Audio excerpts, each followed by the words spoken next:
You know, for the past few years, the 4-day workweek felt like it was the future, a revolutionary promise of more life, less work, and finally an end to burnout. It was everywhere, in the headlines and pilot programs and definitely in our imaginations.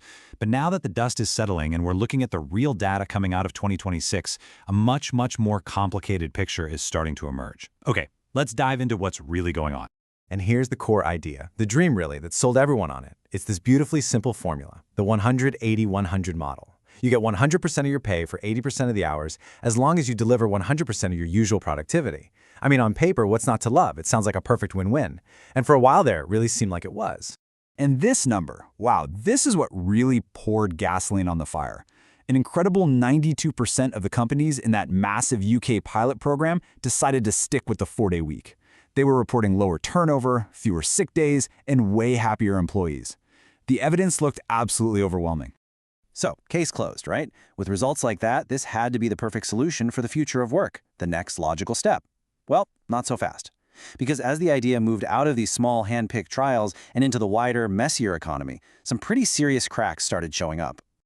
All right, so the first big problem that popped up is this idea of the compressed stress problem. It turns out, and this is key, that just having more days off doesn't automatically mean you're actually better off, especially if the intensity of the days you do work goes through the roof. Okay, so you gotta understand, there were two totally different ways companies went about this. On the left, you had the dream scenario, the reduced model, genuinely working less, 32 hours for 40 hours of pay. But the reality for a lot of people, on the right, was the compressed model, just jamming 5 days of work into 4 super long 10-hour days. And that, right there, is where things start to go sideways. And this table really breaks down the problem, what they're calling the compressed stress paradox. Just look at the trade-offs you're making. Your work intensity goes from pretty manageable to just constantly high. Your cognitive load, basically your brain, is just totally fried. That little buffer you had for when things go wrong, gone. Zero.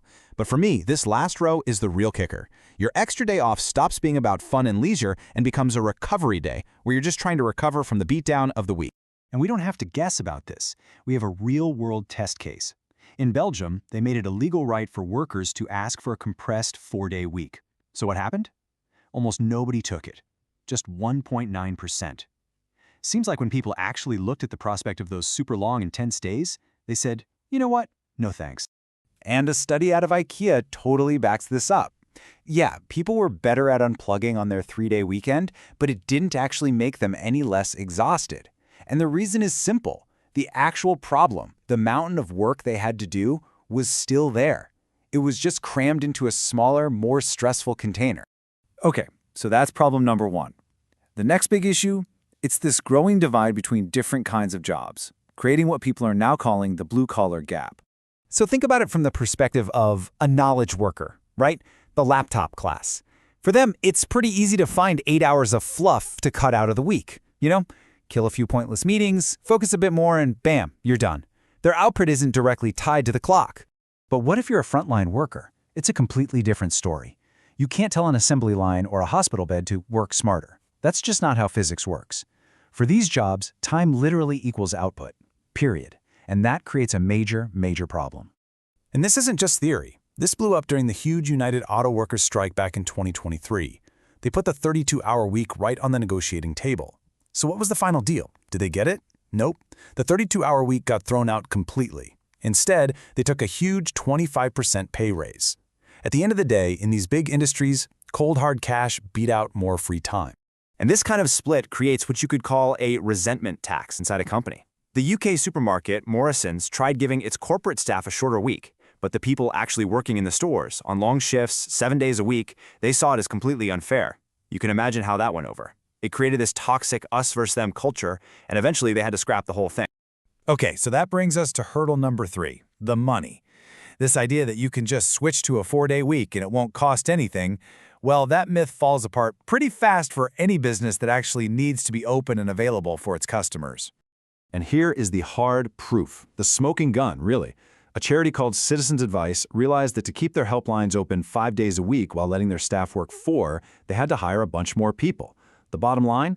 That's a 20% hike in their wage bill, not for growth, but just to stand still. For service businesses, the cost is very real. And what about the customer? Well, they feel the impact right away. When your business is just closed on Fridays or people can't get a hold of you, satisfaction takes a nosedive. Let's be real.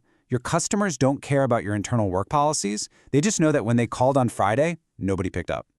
So you might think, okay, we'll just stagger the days off. But then you get hit with the skeleton crew effect. With maybe half the team out on a Monday and the other half out on Friday, you're basically running on fumes 2 days out of the week, leading to slower service and way more stress for the people who are actually there.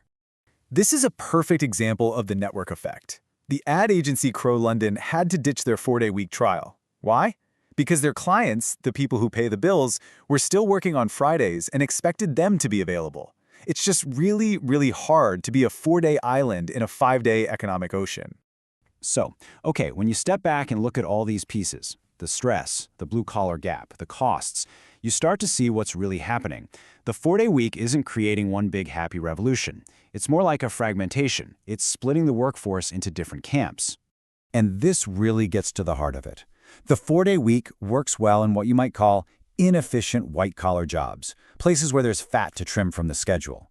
But it totally breaks down in lean environments like manufacturing, healthcare, call centers, where there is no fat to cut.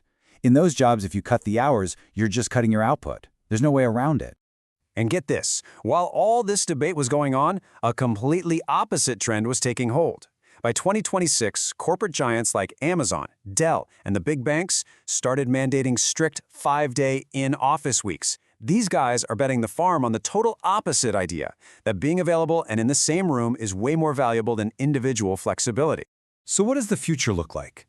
It's not one single future of work. It's looking more like 3 different tracks. First, you've got your 4-day elite. Think high-end tech firms using it as a shiny perk. Then you have the compressed majority, people in roles who are willing to work super intense days just to get that long weekend. And finally, the 5-day standard, which will likely be the reality for most of the economy that just has to be available. And this quote from the report that inspired this breakdown, man, it just nails it. The big illusion was never that we can't work less. Of course we can. The illusion was thinking we could make a change this huge and that there wouldn't be a cost in money, in customer service, or in fairness. So all of this leaves us with a really big question, doesn't it? For about 100 years, we had the one-size-fits-all 40-hour week. Is the next step another one-size-fits-all solution? Or is the real future of work something much more custom-fit, something tailored not just to a company, but to the very nature of the job itself?